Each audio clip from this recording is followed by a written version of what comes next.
ಇನ್ನು ಬಳ್ಳಾರಿ ಎಸ್ಪಿ ಆತ್ಮಹತ್ಯೆಗೆ ಯತ್ನ ಮಾಡಿದ್ದಾರೆ ಎನ್ನುವಂತಹ ಸುದ್ದಿ ಏನು ಓಡಾಡ್ತಾ ಇತ್ತು. ಈ ಸುದ್ದಿಗೆ ಸ್ಪಷ್ಟನೆ ಸಿಗ್ತಾ ಇದೆ.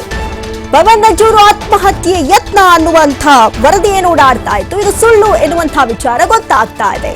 ಪವನ್ ನಜ್ಜೂರ್ ಆತ್ಮಹತ್ಯೆ ಯತ್ನ ಅನ್ನುವಂತಹ ವರದಿ ಮಧ್ಯಾಹ್ನದಿಂದ ಓಡಾಡ್ತಾ ಇತ್ತು, ಅದು ಸ್ಪಷ್ಟನೆ ಸಿಕ್ಕಿರಲಿಲ್ಲ. ಇದೀಗ ಸ್ಪಷ್ಟನೆ ಸಿಗ್ತಾ ಇದ್ದು ಬಳ್ಳಾರಿ ಎಸ್ಪಿ ಅಧಿಕೃತ ವಾಟ್ಸ್ಆಪ್ ಗ್ರೂಪ್ನಲ್ಲಿ ಈ ಬಗ್ಗೆ ಸ್ಪಷ್ಟತೆಯನ್ನ ಕೊಡಲಾಗಿದೆ. ಸದ್ಯ ಮಂಡ್ಯ ಎಸ್ಪಿ ಆಗಿ ಕರ್ತವ್ಯವನ್ನ ನಿರ್ವಹಿಸ್ತಾ ಇರುವಂತಹ ಶೋಭಾ ರಾಣಿ ಅವರಿಂದ ಈ ಬಗ್ಗೆ ಮಾಹಿತಿ ಸಿಕ್ಕಿದೆ. ಜನವರಿ 1ರಂದು ಪವನ್ ನಜ್ಜೂರ್ ಅವರಿಗೆ ಚಾರ್ಜ್ ಅನ್ನ ಕೊಟ್ಟು ವರ್ಗಾವಣೆಯನ್ನ ಮಾಡಲಾಗಿತ್ತು ಬಳ್ಳಾರಿ ಎಸ್ಪಿ ಆಗಿ. ಆದ್ರೆ ಯಾರು ಊಹಿಸಲಾಗದಂತಹ ಘಟನೆಗಳಲ್ಲಿ ಏಕಾಏಕಿ ನಡೆದು ಹೋಯಿತು. ಏನ್ ನಡೀತಾ ಇದೆ ಘಟನೆ ಅಂತ ತಿಳಿದುಕೊಳ್ಳುವ ಮುನ್ನವೇ ಗುಂಡುಗಳ ಸದ್ದು ಬಳ್ಳಾರಿಯಲ್ಲಿ ಕೇಳಿಸ್ತಾ ಇತ್ತು. ಸೊ ಹೀಗಾಗಿ ಏಕಾಏಕಿ ಎಸ್ಪಿಯನ್ನ ಅಮಾನತು ಮಾಡಿ ಆದೇಶವನ್ನ ಹೊರಡಿಸಲಾಗಿತ್ತು. ಈ ವಿಚಾರಕ್ಕೆಲ್ಲ ಮನನೊಂದು ಇನ್ನು ಎಸ್ಪಿ ಪವನ್ ನಜ್ಜೂರ್ ಆತ್ಮಹತ್ಯೆಗೆ ಯತ್ನ ಮಾಡಿದ್ದಾರೆ, ಮಾತ್ರೆ ಸೇವಿಸಿದ್ದಾರೆ. ತುಮಕೂರಿನ ಫಾರ್ಮ್ ಹೌಸ್ನಲ್ಲಿ, ಸ್ನೇಹಿತರ ಫಾರ್ಮ್ ಹೌಸ್ನಲ್ಲಿ ಆತ್ಮಹತ್ಯೆಗೆ ಯತ್ನಿಸಿದ್ದಾರೆ. ಅವ್ರನ್ನಾಗಲೇ ಪ್ರಾಥಮಿಕ ಚಿಕಿತ್ಸೆಯನ್ನ ಕೊಡಿಸಿ ಸದ್ಯಕ್ಕೆ ಬೆಂಗಳೂರಿಗೆ ಶಿಫ್ಟ್ ಮಾಡಲಾಗ್ತಾ ಇದೆ ಎನ್ನುವಂತ ಹಲವಾರು ಊಹಾಪೋಹಗಳ ಸುದ್ದಿ ಹರಿದಾಡ್ತಾ ಇತ್ತು. ಈ ವಿಚಾರಕ್ಕೆ ಸಂಬಂಧಪಟ್ಟಂತೆ ಸದ್ಯ ಮಂಡ್ಯ ಎಸ್ಪಿ ಆಗಿರುವಂತಹ ಶೋಭಾ ರಾಣಿ ಅವರಿಂದ ಮಾಹಿತಿ ಲಭ್ಯವಾಗಿದೆ. ಇನ್ನು ನಾನು ಅವ್ರ ಜೊತೆ ಮಾತನಾಡಿದ್ದೀನಿ. ಆತ್ಮಹತ್ಯೆ ಯತ್ನ ಶುದ್ಧ ಸುಳ್ಳು ಅಂತ ಹೇಳಿದ್ದಾರೆ. ಸದ್ಯ ಅವರು ತಮ್ಮ ಫಾರ್ಮ್ ಹೌಸ್ ನಲ್ಲಿದ್ದಾರೆ, ಯಾವುದೇ ಆತ್ಮಹತ್ಯೆ ಯತ್ನ ನಡೆದಿಲ್ಲ ಅಂತ ಸ್ಪಷ್ಟನೆಯನ್ನ ಕೊಟ್ಟಿದ್ದಾರೆ.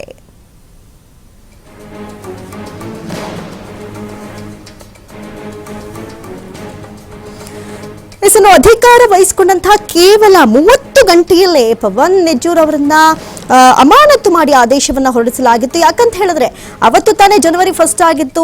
ಶುಭವಾಗ್ಲಿ, ಒಳ್ಳೆ ದಿನಗಳು ಬರಲಿ ಅಂತ ಹೇಳಿ ವರ್ಗಾವಣೆ ಆದಂತಹ ಬೆನ್ನಲ್ಲೇ ಪೂಜೆ ಪುನಸ್ಕಾರಗಳ ಮೊರೆಯನ್ನ ಹೋಗಿದ್ರು. ಆ ನಂತರದಲ್ಲಿ ಮಧ್ಯಾಹ್ನ 3:30ರಿಂದ ಶುರುವಾದಂತಹ ಗಲಾಟೆ ಸಂಜೆ 8 ಗಂಟೆಯಷ್ಟರ ಒಳಗೆ ಇಡೀ ರಾಜ್ಯಾದ್ಯಂತ ಸದ್ದು ಮಾಡಿ ರಾಷ್ಟ್ರ ಮಟ್ಟಕ್ಕೆ ಸುದ್ದಿ ಆಯಿತು. ಸದ್ಯಕ್ಕೆ ಕಾಂಗ್ರೆಸ್ ಹೈಕಮಾಂಡ್ ಅಂಗಳಕ್ಕೂ ಕೂಡ ಈ ಒಂದು ವಿಚಾರ ತಲುಪಿದೆ.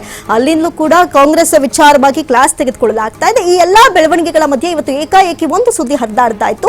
ಪವನ್ ನಜ್ಜೂರು ಆತ್ಮಹತ್ಯೆಗೆ ಯತ್ನ ಮಾಡಿದ್ದಾರೆ, ಇದು ಮುಜುಗರವಾಯಿತು, ಬೇಜಾರಾಯಿತು, ಬೇಸರವಾಯಿತು. ಆದ್ರೆ ಏಕಾಏಕಿ ಆತ್ಮಹತ್ಯೆಗೆ ಯತ್ನಿಸಿದ್ದಾರೆ, ಅವರನ್ನ ಚಿಕಿತ್ಸೆ ಕೊಡಿಸಲಾಗ್ತಾ ಇದೆ ಎನ್ನುವಂತಹ ಸುದ್ದಿ ಓಡಾಡ್ತಾ ಇತ್ತು. ಈ ಸುದ್ದಿ ಹರಿದಾಡ್ತಾ ಇದ್ದಂತಹ ಬೆನ್ನಲ್ಲೇ ಇದೀಗ ಸ್ಪಷ್ಟನೆ ಸಿಗ್ತಾ ಇದೆ, ಇದು ಶುದ್ಧ ಸುಳ್ಳು, ಅವರು ಯಾವುದೇ ಆತ್ಮಹತ್ಯೆಗೆ ಯತ್ನ ಮಾಡಿಲ್ಲ, ಅವರು ಫಾರ್ಮ್ ಹೌಸ್ ನಲ್ಲಿದ್ದಾರೆ ಎನ್ನುವಂತಹ ವಿಚಾರ ಸದ್ಯಕ್ಕೆ ಬಳ್ಳಾರಿ ಎಸ್ಪಿ ಅಧಿಕೃತ ವಾಟ್ಸ್ಆಪ್ ಗ್ರೂಪ್ ನಲ್ಲಿ ಮಾಹಿತಿಯನ್ನ ಕೊಡಲಾಗಿದೆ. ಇನ್ನು ಪ್ರಕರಣವನ್ನ ಸಮರ್ಪಕವಾಗಿ ನಿಭಾಯಿಸುವಲ್ಲಿ ಇವರು ವಿಫಲರಾಗಿದ್ದಾರೆ ಅಂತ ಹೇಳಿ ಇದೊಂದು ಕಾರಣಕ್ಕೆ ಎಸ್ಪಿ ಪವನ್ ನಜ್ಜೂರ್ ಅವರನ್ನ ಅಮಾನತು ಮಾಡಿ ರಾಜ್ಯ ಸರ್ಕಾರ ನಿನ್ನೆ ಅಧಿಕೃತವಾಗಿ ಆದೇಶವನ್ನ ಹೊರಡಿಸಿತ್ತು.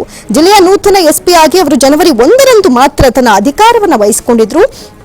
ಜೊತೆಗೆ ಆದರೆ ಶುಕ್ರವಾರ ಸಂಜೆ 7 ಗಂಟೆಯಷ್ಟರಲ್ಲಿ ಅವರಿಗೆ ಅಮಾನತು ಆದೇಶ ಹೊರಬಿದ್ದಿತ್ತು. ನಗರದಲ್ಲಿ ನಡೆದಂತಹ ಬ್ಯಾನರ್ ತೆರವು ಗಲಾಟೆ ಏನಿದೆ, ರೆಡ್ಡಿ ವರ್ಸಸ್ ರೆಡ್ಡಿಗಳ ಮಧ್ಯೆ ನಡೆದಂತಹ ಗಲಾಟೆ, ಅಮಾಯಕ ಕಾಂಗ್ರೆಸ್ ಕಾರ್ಯಕರ್ತ 25 ವರ್ಷದ ರಾಜಶೇಖರ್ ಬಲಿಯಾಗಿದ್ರು.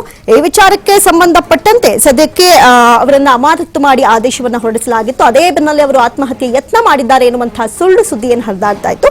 ಈ ವಿಚಾರಕ್ಕೆ ಒಂದಷ್ಟು ಕ್ಲಾರಿಟಿ ಸಿಗ್ತಾ ಇದೆ. ಈ ಬಗ್ಗೆ ಹೆಚ್ಚಿನ ಡೀಟೇಲ್ಸ್ ಅನ್ನ ಕೊಡ್ತಾ ಹೋಗ್ತಾರೆ ದೂರವಾಣಿ ಸಂಪರ್ಕದಲ್ಲಿ ಪ್ರತಿನಿಧಿಸಿದ್ದು ಸಿದ್ದು.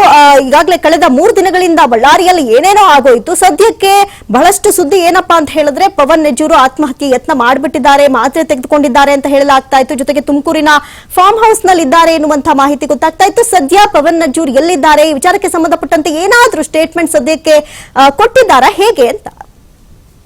ಖಂಡಿತವಾಗ್ಲೂ ಅಮೃತ, ಏನಂದ್ರೆ ಬಳ್ಳಾರಿ ಎಸ್ಪಿ ಆದಂತ ಪವನ್ ನಜ್ಜೂರ್ ಏನಿದ್ರೆ ಆತ್ಮಹತ್ಯೆ ಮಾಡ್ಕೊಂಡಿದ್ದಾರೆ ಅನ್ನುವಂತ ವರದಿ ಏನಿತ್ತು ಸಾಕಷ್ಟು ಹರಿದಾಡ್ತಾ ಇತ್ತು, ಸಾಮಾಜಿಕ ಜಾಲತಾಣದಲ್ಲಿ ಕೂಡ ವೈರಲ್ ಆಗಿತ್ತು. ಇದ್ರ ಜೊತೆಯಾಗಿ ಈಗ ಸುಳ್ಳು ಅನ್ನುವಂತ ಮಾಹಿತಿಯನ್ನ ಅಧಿಕೃತವಾಗಿ ವಾಟ್ಸ್ಆಪ್ ಮುಖಾಂತರ ಶೋಭಾ ರಾಣಿ ಅವರೇನಿದ್ರೆ ಮಾಹಿತಿಯನ್ನ ಕೂಡ ನೀಡಿರುವಂತದ್ದು. ಜನವರಿ 1ರಂದು ಪವನ್ ನಜ್ಜೂರ್ ಏನಿದ್ರೆ ಬಳ್ಳಾರಿಗೆ ನೂತನ ಎಸ್ಪಿ ಆಗಿ ಬಂದಂತ ಸಂದರ್ಭದಲ್ಲಿ ಮೊಟ್ಟ ಮೊದಲಿಗೆ ಬಳ್ಳಾರಿ ಉದುರೆ ಭಾಗದಲ್ಲಿರುವಂತಹ ಕನಕದುರ್ಗಮ್ಮನ ದೇವಸ್ಥಾನ ಇರುತ್ತೆ, ದೇವಸ್ಥಾನಕ್ಕೆ ಭೇಟಿ ನೀಡಿ ಪೂಜೆ ಪುನಸ್ಕಾರಗಳನ್ನ ಮಾಡಿ ಮೊಟ್ಟ ಮೊದಲಿಗೆ ಅವರು ಏನು ಸೇರ್ಕೊಂಡಿರ್ತಾರೆ. ಇದ್ರ ಜೊತೆಗೆ ಅವರು ಒಂದು ಮಾಹಿತಿಗೆ ಸಿಕ್ಕಿರುವಂತದ್ದು ಏನಂದ್ರೆ ಆತ್ಮಹತ್ಯೆಗೆ ಮಾಡ್ಕೊಂಡಿದ್ದಾರೆ ಅನ್ನುವಂಥದ್ದೇನಿದೆ ಅದು ಸುಳ್ಳು ಅನ್ನುವಂಥದ್ದು ಏನು ಎಸ್ಪಿ ಶೋಭಾ ರಾಣಿ ಅವರು ಕೂಡ ಒಂದು ಟೆಕ್ಸ್ಟ್ ಮೆಸೇಜ್ ಮಾಡುವ ಮೂಲಕ ತಿಳಿಸಿದ್ದಾರೆ. ಜೊತೆಗೆ ಈಗ ಅವರ ಸ್ನೇಹಿತರ ಜೊತೆಗೆ ಇದ್ದಾರೆ ಅನ್ನುವಂತ ಮಾಹಿತಿ ಲಭ್ಯವಾಗಿದೆ.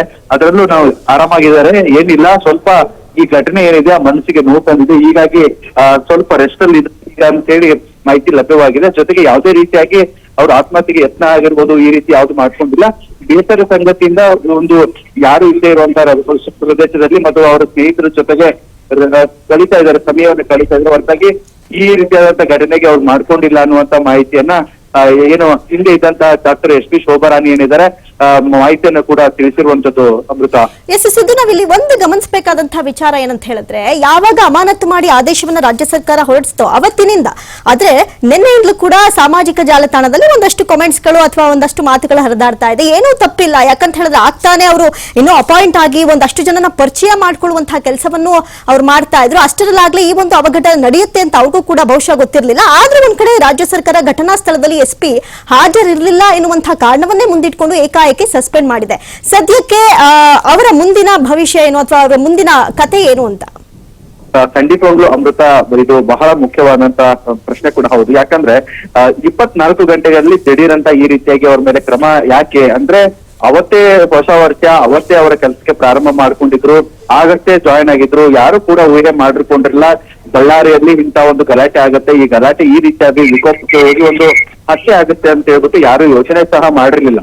ದಿಢೀರಂತ ಗಲಾಟೆ ಆಗತ್ತೆ, ಗಲಾಟೆ ಶುರು ಆಗ್ತಾ ಇದ್ದಂತೆ ಕಲ್ಲು ತೂರಾಟ ಕಲ್ಲು ತೂರಾಟ ಆಗ್ತಾ ಇದ್ದಂತಾನೆ ಗನ್ನಿಂದ ಫೈರಿಂಗ್ ಆಗತ್ತೆ. ಫೈರಿಂಗ್ ಅಂತ ಆದಂತ ಸಂದರ್ಭದಲ್ಲಿ ಒಬ್ಬ ಕಾಂಗ್ರೆಸ್ ಕಾರ್ಯಕರ್ತ ಕೂಡ ಸಾವನ್ನಪ್ತಾನೆ. ಇದು ಸಾವನ್ನಪ್ಪಿರುವಂತ ಸಂದರ್ಭದಲ್ಲಿ ಆ ಸ್ಪಾಟ್ಗೆ ಬರುವಂತ ಸಂದರ್ಭದಲ್ಲಿ SP ಅವರು ಲೇಟ್ ಆಗಿ ಬಂದ್ರು ಅಂತ ಹೇಳ್ಬಿಟ್ಟು ಹಿರಿಯ ಅಧಿಕಾರಿಗಳು ಸರ್ಕಾರದ ಗಮನಕ್ಕೆ ತಂದಿದ್ದಾರೆ ಅನ್ನುವಂತ ಮಾಹಿತಿ ಕೂಡ ಲಭ್ಯವಾಗುತ್ತೆ.